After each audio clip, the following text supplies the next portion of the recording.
Hello. नमस्कार, सुप्रभात, good morning. नमस्कार. करताय काय बोलताय? हा, नमस्कार. हा. काल श्री पाटणकर सरांनी असणेपणाचा 6 तऱ्हेने कसा विस्तार होऊ शकते हे पाहिलं आणि हे जिज्ञासूंनी मुळातच ऐकण्यासारखं आहे. त्यामध्ये वैखरीपासून परेपर्यंत आले म्हणजे असा प्रवास झाला तरच शिवतत्व कसे जाणवते ते त्यांनी योग्य रीतीने समजावून सांगितले.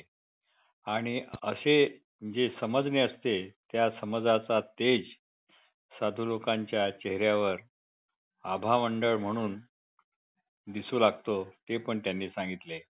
आणि बाहेरून आजचा जो प्रवास होतो तो चिंतनाचा प्रवास हा केवळ आकाश तत्वामुळे शक्य आहे.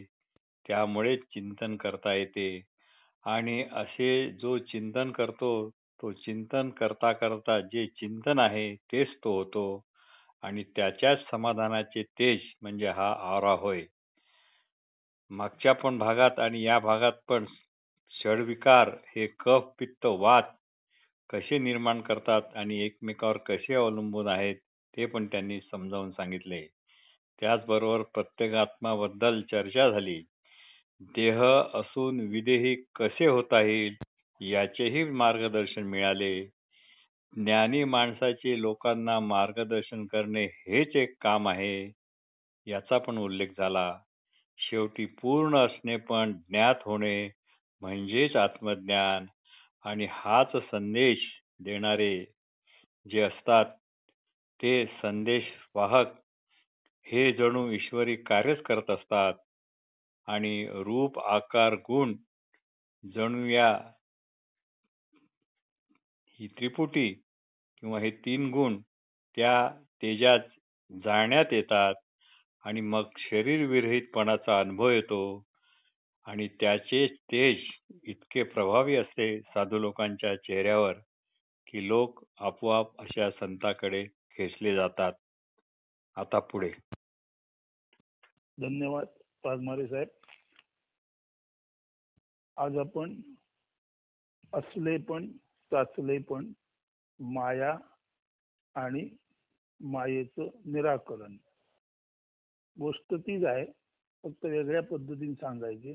कारण जे आपणाला कळलं ते अधिकाधिक अंडरलाईन झालं की उरलेलं आपोआप फेकलं जातं.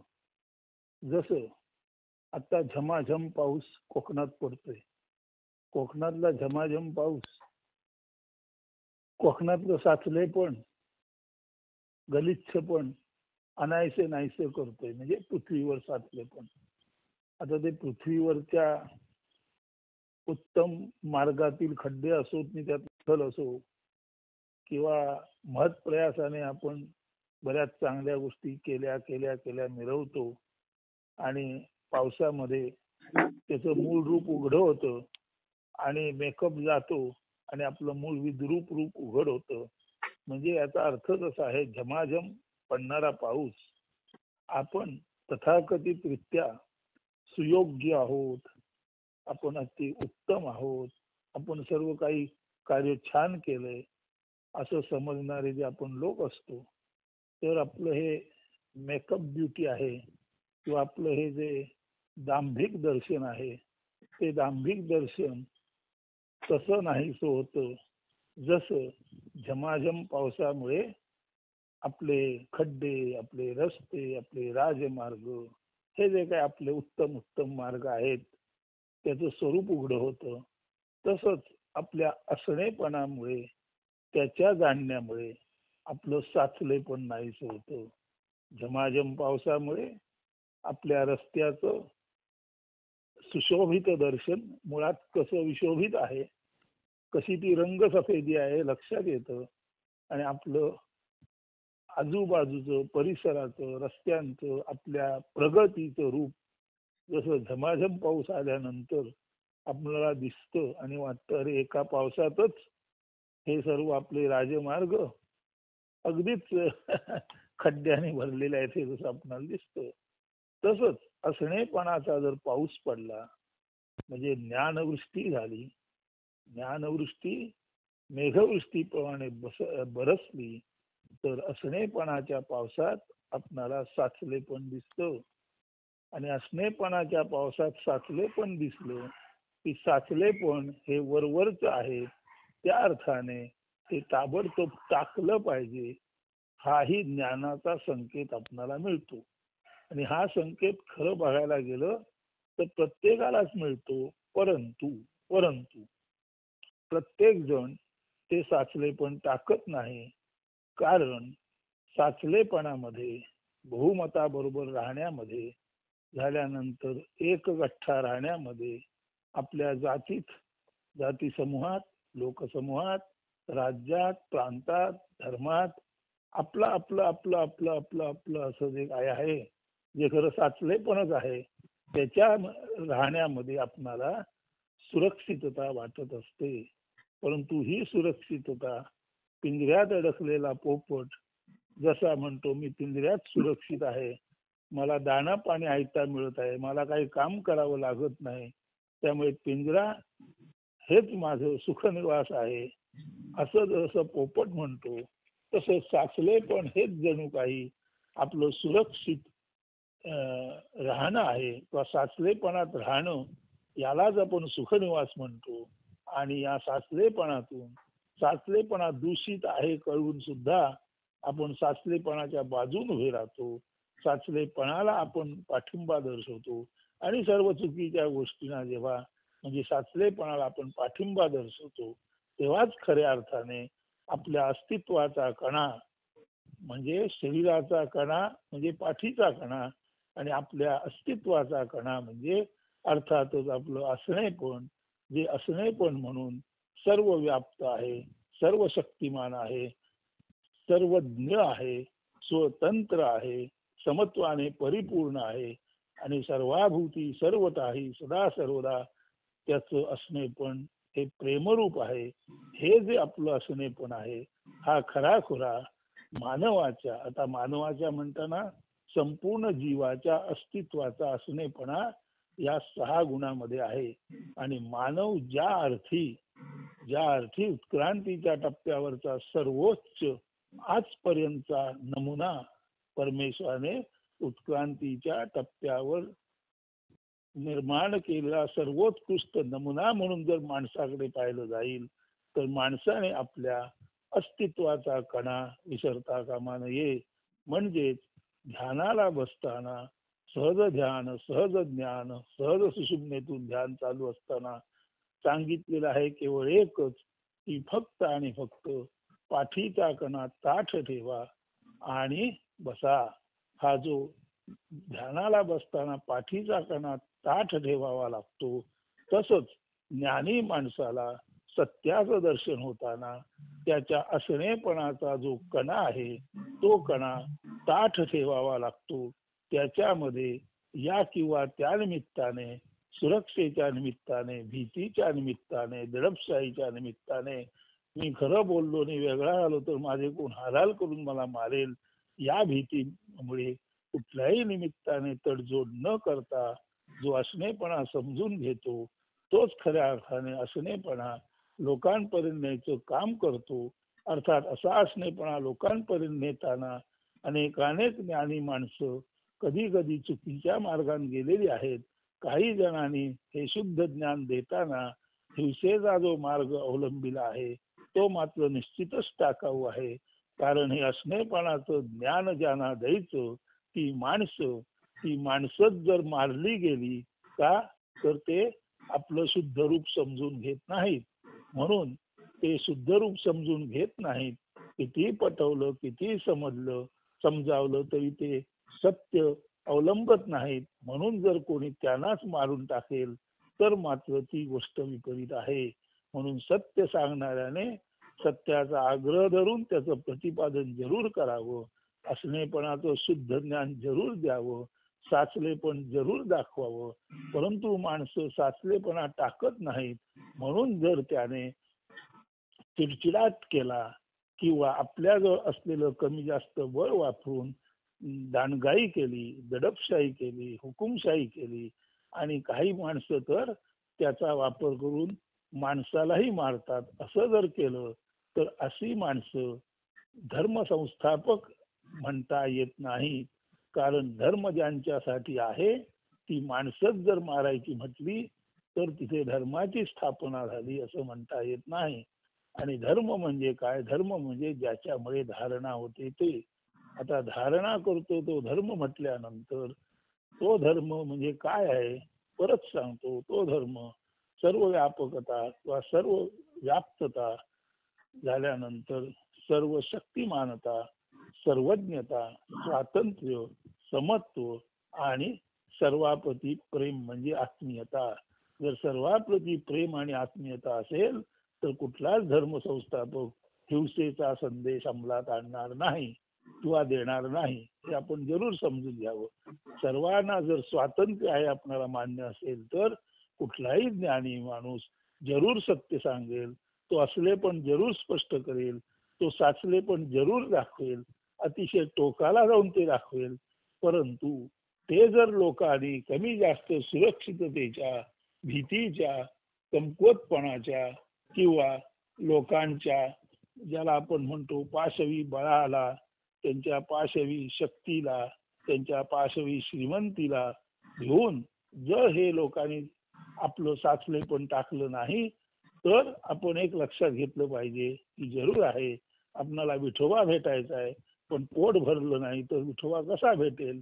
म्हणून आधी पोटोबा आणि मग विठोबा अशी काही जणांची नव्हे समाजातल्या बहुसंख्याकांची अवस्था असते. त्यामुळे त्यांना साचले पण दिसलं तरी सुद्धा ते साचले पण टाकत नाही आणि ते या ना त्या साचलेपणाच्या बाजून, या ना त्या गटाच्या बाजून प्रेरित होऊन या ना त्या गटाला सत्तेवर आणण्यासाठी मदत करतात. एका अर्थाने ते आपल्या असणेपणाच्या विरुद्धच वर्तन करीत असतात, ते सत्याच्या विरुद्धच वर्तन करीत असतात. परंतु ही गोष्ट या जगामध्ये अपरिहार्य आहे. कारण एकाच क्षणी असले पण कळलं आणि ताबडतोब साचले पण टाकलं. ही गोष्ट ज्याला जमली त्याला प्रचंड आत्मिक बळ प्राप्त असावे लागते. नव्हे वेळ प्रसंगी सॉक्रेटिसासारखा विषयाचा प्याला प्राशन करण्याची त्याची क्षमता असावी लागते. येशू सारखं सुळावर जाण्याची त्याची हिंमत असावी लागते. क्रांतिकारक जे फासावर गेले त्यांच्यासारखं धैर्य वीर्य त्यांच्याजवळ असावं लागतं. ज्ञानेश्वर तुकारामांसारखी प्रचंड सहनशीलता असावी लागते. अशी माणसं ही निश्चितच जीवनाच्या सर्व क्षेत्रामध्ये दीपस्तंभासारखी असतात.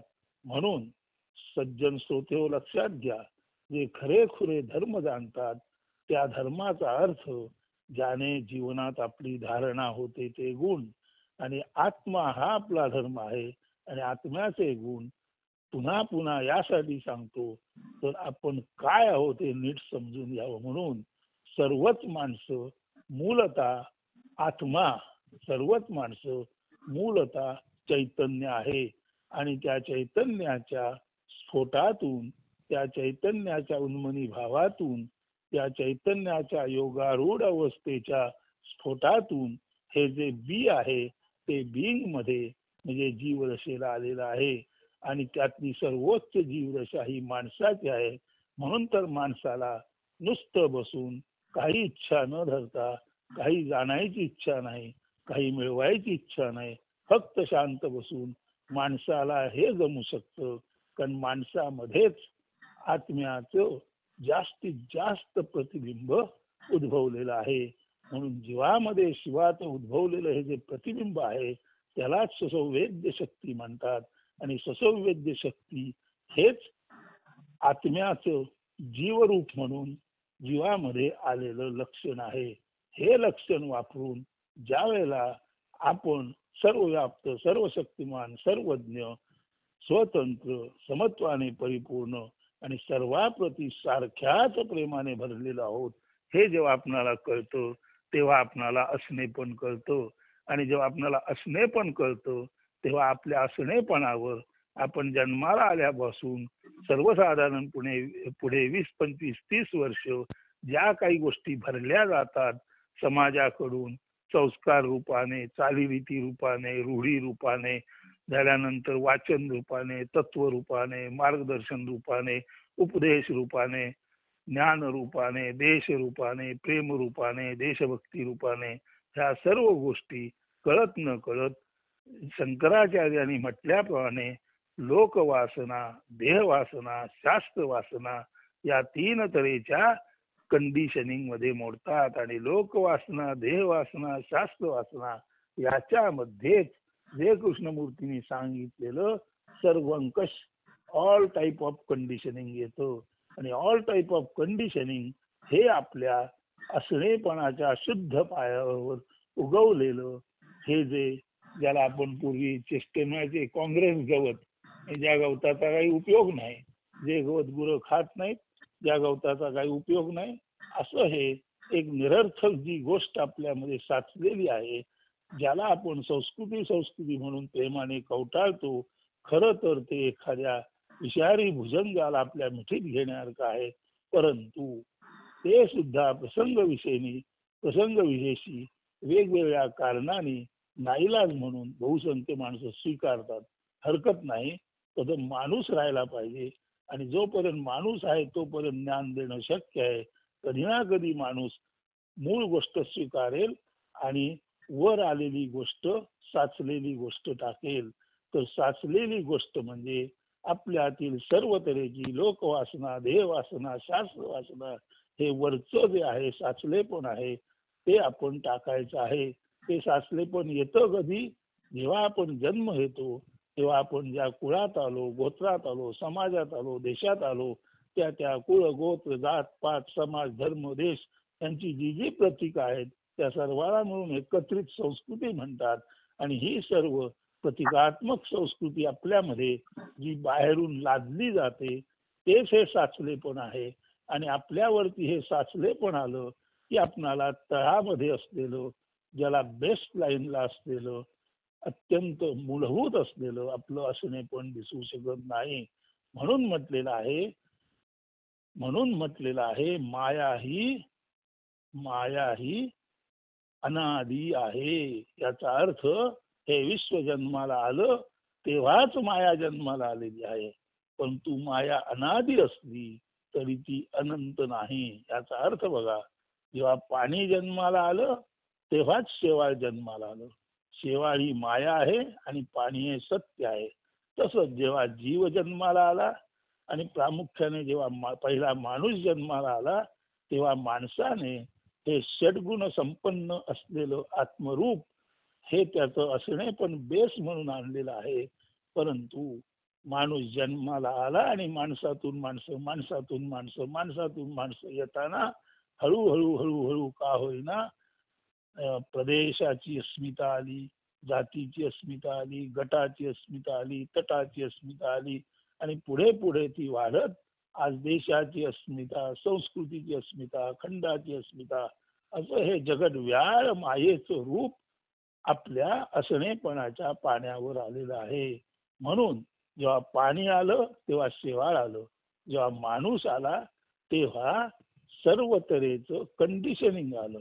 म्हणजे पाणी आलं तेव्हा शेवाळ आलं, शेवाळामुळे पाणी दिसत नाही, पाण्यावर शेवाळ आलं, शेवाळामुळे पाणी आहे ते बद्ध झालं, तुरुंगात गेलं. तसंच आपल्या असणेपणावर संस्कृतीचं शेवाळ आलं आणि संस्कृतीच्या शेवाळामुळे आपलं असणेपण बद्ध झालं. परंतु सर्वसाधारण माणसाला जसं शेवाळ काढून आतलं पाणी दिसतं तसंच काही असाधारण प्रतिभेच्या माणसांना हे कंडिशनिंग रूपी शेवाळ दूर केल्यानंतर आपलं आतील लख आत्मजल दिसतं.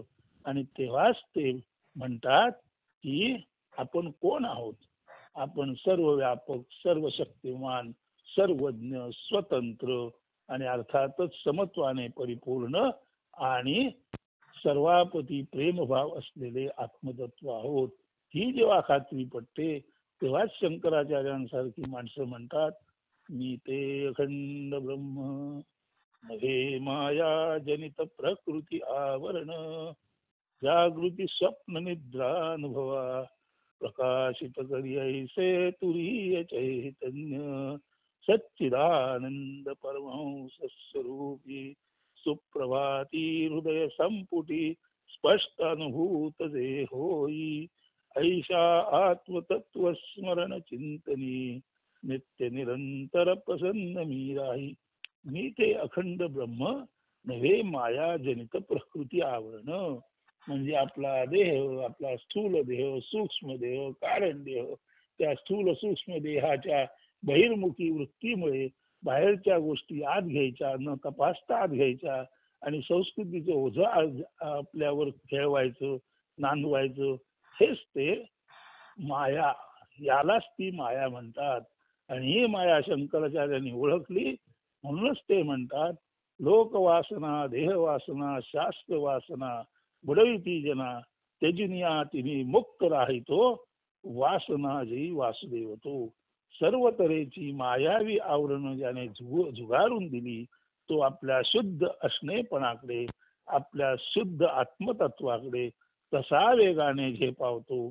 जसा जमिनीवरून आकाशबाण सोडला की प्रचंड वेगाने आकाशात जातो, तसाच हा माणूस जरी भूलोकी असला तरी एकदा का त्याला आपल्या अस्सलपणाची, आपल्या असलेपणाची जाणीव झाली की तो माणूस एका जागी बसून प्रचंड वेगाने सत्य लोकाकडे, ब्रह्म लोकाकडे, म्हणजेच आपल्या मूळ आत्मतत्वाकडे, आपल्या असणेपणाकडे, आपल्या सर्व व्याप्ततेकडे, आपल्या सर्व शक्तिमानत्वाकडे, आपल्या सर्वज्ञतेकडे, आपल्या स्वतंत्रतेकडे, आपल्या समत्वाकडे आणि आपल्या सर्वंकष प्रेमाकडे तोच माणूस वेगाने जातो, ज्याला आपल्या या असणेपणाचं शुद्ध ज्ञान परिपूर्णपणे होतं.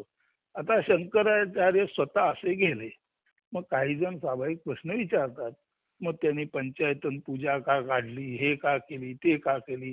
तर एवढंच अर्थ आहे त्याचा की हे जे सर्व धर्म संस्थापक आहेत त्यांना सत्य जरूर कळलेलं असतं, परंतु काही जण जरी सत्य कळलं तरी लोकांच्या ते माथी मारायचं झालं तर त्याच्यातून हिंसा निर्माण होते.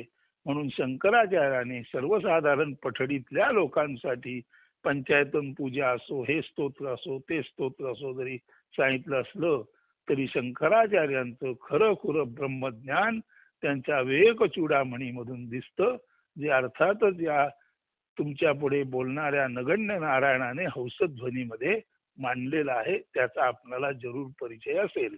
तर सत्य कळून सुद्धा सत्य लोकांच्या माथी मारणं ही एक तऱ्हेची हिंसा आहे. त्या हिंसेपासून स्वाभाविकपणे जे दूर राहिले त्यातले शंकराचार्य आहेत, त्यातले आपले संत महंत आहेत. परंतु काही माणसांनी हिंसा करून जेव्हा धर्माची संस्थापना करायचा प्रयत्न केला तेव्हा खरं तर त्यांना त्यांचं असणेपण कळलं, परंतु त्या असणेपणात सर्वांचंच असणेपण टिकवण्याचं सामर्थ्य आहे हे लक्षात येऊन सुद्धा तिकडे त्यांनी दुर्लक्ष केलं. आणि असणेपणा लोकांवर बिंबवण्यासाठी जर तो बिंबत नसेल तर त्यांनाच मारून टाका, असं हे खरं सांगायचं म्हणजे प्रेमाच्या विरोधी वर्तन त्याने केलं.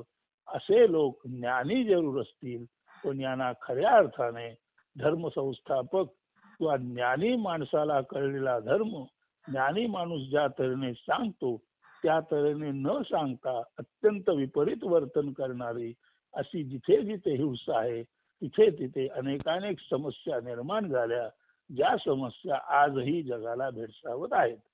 तेव्हा यातलं सांगायचं काय ते तुम्हाला कळलेलं आहे. तेव्हा आपलं असणे पण जाणं आणि साचले पण टाका. परंतु परंतु जर आपण सतत भीत राहिलो तर कधीच आपण सत्याला अभिमुख होणार नाही, कधीच आपण आपल्या आत्म्याकडे जाणार नाही, कधीच आपलं आपण स्वरूप जाणणार नाही. म्हणून स्वरूप जो जाणतो तो नेहमीच स्वरूपाचा धर्म आचरणात आणतो. तो नेहमीच स्वरूपाचा धर्म तंतोतंत सांगताना, वागताना, बोलताना आचरणात आणतो. तुम्हाला वाटेल हा जो तुमच्या पुढे बोलतोय त्याचं आचरण कसं आहे, तर अतिशय सुस्पष्टपणे सांगतो. ज्या दिवशी साचले पण कळलं आणि ज्या दिवशी असले पण अधिक प्रकर्षाने जाणवलं तेव्हा त्या प्रकर्षित असणेपणामुळेच त्या प्रकर्षित असणेपणामुळेच या माणसाचं साचलेपण नष्ट झालं आहे. जसा सूर्य उगवल्यानंतर अंधार नाहीसा होतो तसा.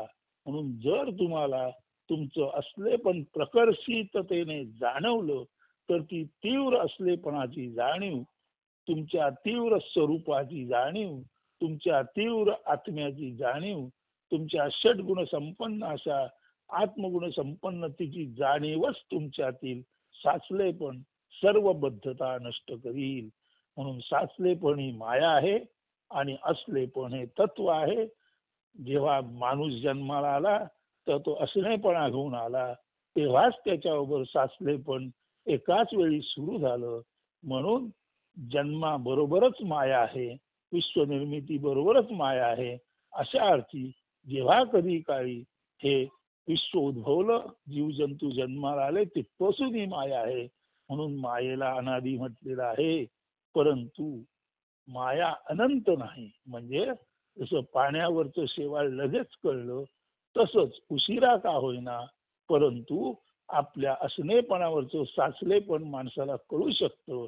आणि ते माणसाला कळलं आणि आपलं असणेपण त्याने अतिशुद्ध रूपात पाहिलं, जाणवलं, अनुभवलं तर त्याचं साचलेपण ताबडतोब जातं. म्हणून असलेपणावरचं साचलेपण असणेपणाबरोबरच जरी जन्माला आलं असलं म्हणजे तत्व जन्माला येतानाच त्याला झाकणारी माया जन्माला आली असली तरी ते तत्व ज्या वेळेला अत्यंत प्रकर्षाने एखाद्याला जाणवतं त्या क्षणी त्याच्या मायेचा अंत होतो. म्हणून तत्वाबरोबर माया आली, पाण्याबरोबर शेवाळ आलं. म्हणून दुसरीकडे माया आणि शेवाळ ही माया म्हणून अनादी आहे. परंतु पाण्यावरचं शेवाळ दिसलं की काढता येतं. तसंच तत्वावरचं म्हणजे असणेपणावरचं संस्कृती रूपी शेवाळ दिसलं तिथे काढता येतं. म्हणून माया अनादी असली तरी ती अनंत नाही. म्हणून माया अनादी आहे परंतु ती अनंत नाही. माया अनादी आहे परंतु ती कशी आहे? अंत होणारी आहे. म्हणून तत्व अनादी आहे आणि अनंत आहे. माया अनादी आहे परंतु माया अंतवती, तिचा शेवट होऊ शकतो अशी आहे. म्हणून जर आपल्या असणेपणावरचं साचलेपण आपल्याला दिसलं तर हे साचलेपण म्हणजेच माया आहे. आणि ज्याला असलेपण प्रकर्षाने जाणवलं तो त्या असलेपणाकडे एकमुखी एकलक्षी एकाच पद्धतीने जसा रामबाण लक्षाचा वेध घेतो तसंच जर त्याने आपलं एकमुखी लक्ष आपल्या असणेपणाकडे दिलं तर त्याचं साचलेपण ताबडतोब नाहीसं होतं. सूर्य उगवला आणि ताबडतोब रात्र गेली, इतकं हे सोपं आहे. म्हणून माया अनादी असली तरी ती अंतवती आहे, तिला अंत निश्चित आहे. हे ज्याला आपलं असणेपण पूर्णत्वाने जाणवलं तिकडे ज्याने एक मुखी पद्धतीने किंवा तिकडे ज्याने अत्यंत चिंतने तद्रूपता त्या आपल्या असणेपणाचं चिंतन करता करता जो शुद्ध असणेपण ज्याला प्राप्त झालं त्याच्यावरची माया ताबडतोब गेली. म्हणून माया अनादी असली तरी ती अनंत नाही. माया अंतवती आहे, मायेला अंत आहे. म्हणून साचलेपणाला अंत आहे आणि असलेपणाला अंत नाही. असं अंत नसलेलं आणि आधी नसलेलं असं हे जे असणेपण आहे म्हणजे अनादी अनंत असलेपण हेच आपलं आत्मरूप आहे. हेच स्वरूप आहे आणि हाच खराखुरा सर्व मानवांचा केवळ एक आणि एकमेव धर्म आहे. बाकी सर्व धर्म हे वेगवेगळ्या तऱ्हेच्या पठडीतून जन्माला आलेले आहेत.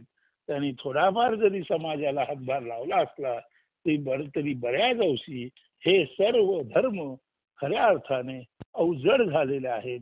म्हणजे त्यांनी आपल्याला बुद्ध बनवलेलं नाही, त्यांनी आपल्याला प्रबुद्ध बनवलेलं नाही, त्यांनी आपल्याला आपल्या मूळ स्वातंत्र्याकडे झेप घ्यायला शिकवलं नाही, तर त्यांनी कळत न कळत आपल्याला पिंजऱ्यातल्या पोपटासारखं बंदिस्त केलेलं आहे. म्हणून असणेपण ओळखा आणि साचलेपण टाका, हाच मायेचा अंत आहे. साचलेपण ही माया आहे, असलेपण हे तत्व आहे, स्वरूप आहे, मूळ धर्म आहे, जो सर्व जगाचा एकच धर्म आहे. हे लक्षात आलं तर निश्चितपणे उरलेले सर्व धर्म हे कळत न कळत पठडीतले आहेत. त्या कारणाने ते सुद्धा मायावीच आहेत. ते सुद्धा तुम्हाला कदाचित पिंजऱ्यातच टाकतात. फक्त काही धर्म म्हणतात आम्ही तुम्हाला सोन्याच्या पिंजऱ्यात पोपट बनवून ठेवलं. काही जण म्हणतात आम्ही तुम्हाला काऊशेड मध्ये म्हणजे गोठ्यात मध्ये ठेवलं. पण शेवटी ते बंधनच आहे.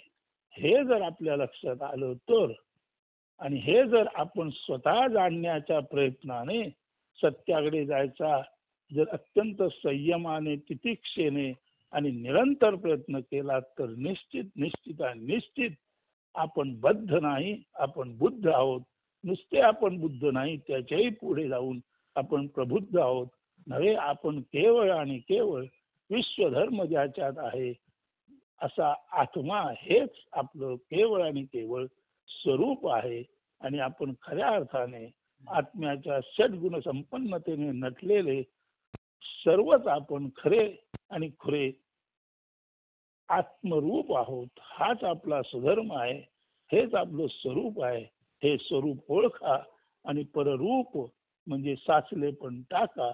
स्वरूप ओळखून पररूप टाकलं गेलं की आपण बद्ध न राहता, आपण बंदिवासात न राहता बुद्ध होतो, ज्ञानी होतो, आपल्या मूळ स्वातंत्र्याला प्राप्त होतो. तिथूनही पुढे झेप झेप घेत घेत घेत आपण प्रबुद्ध होतो. हेच ते ज्ञानातून प्रज्ञेकडे, प्रज्ञेतून मेधेकडे, मेधेतून प्रतिभेकडे आणि शेवट ऋतंबर प्रज्ञेकडे झेप घेणं म्हटलेलं आहे.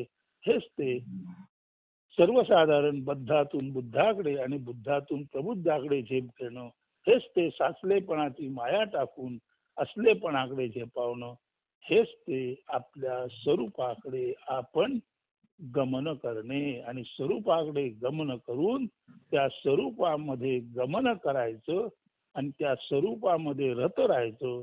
यालाच माझं स्वर स्व म्हणजे स्वरूप, र म्हणजे रममाण होणे, स्व मध्ये रममाण होणे आणि स्व मध्येच घिरट्या घालत गमन करीत राहणे.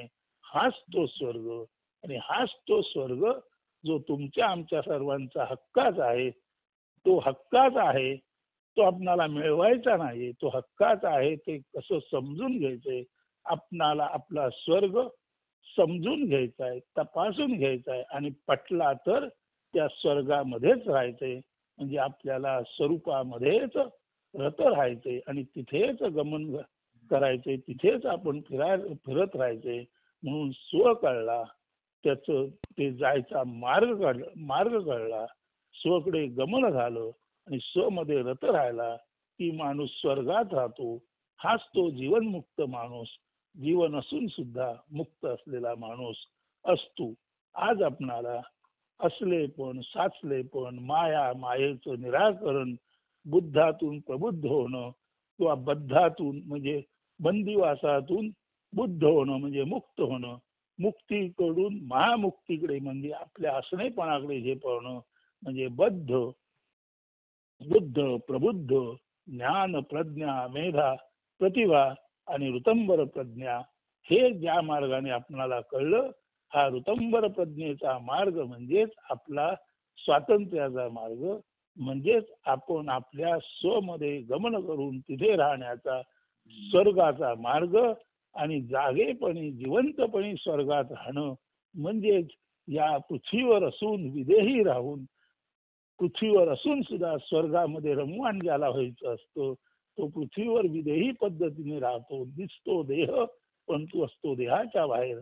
असं हे त्याचं स्वमध्ये गमन करून रत होणं, हेच ते पृथ्वीवर राहून स्वर्ग सुखाचा अनुभव घेणं आहे. हे आपणाला आजच्या सकाळी नीट कळलं असेल असं समजतो. पुन्हा पुन्हा ऐका, चिंतनात राहा आणि चिंतने तद्रूपता हे लक्षात घेऊन पाहणारा पाहायचं तेच असतो. तुम्ही आत्मा पाहिलात तर तुम्ही आत्माच आहात. तुम्ही आत्मा असाल तर तुम्ही बुद्ध आहात, तुम्ही प्रबुद्ध आहात. तेव्हा आत्म्याकडे लक्ष द्या, असणेपणाकडे लक्ष द्या आणि साचले पण टाका. असं झालं की झमाझम येणारा पाऊस विद्रूप गोष्टी टाकतो आणि मूळ सौंदर्य प्रकट करतो. तसा हा आत्मज्ञानाची मेघवृष्टी आपणाला सचैल स्नान घालो आणि आपणाला आपलं सत्य रूप दिसो, ही त्या आत्म्याचरणी प्रार्थना करतो आणि हे लहान माणसाचं निवेदन इथेच आजच्या पुरतं थांबवतो. अस्तु. धन्यवाद. सर्वांना शुभ दिन. सुप्रभात.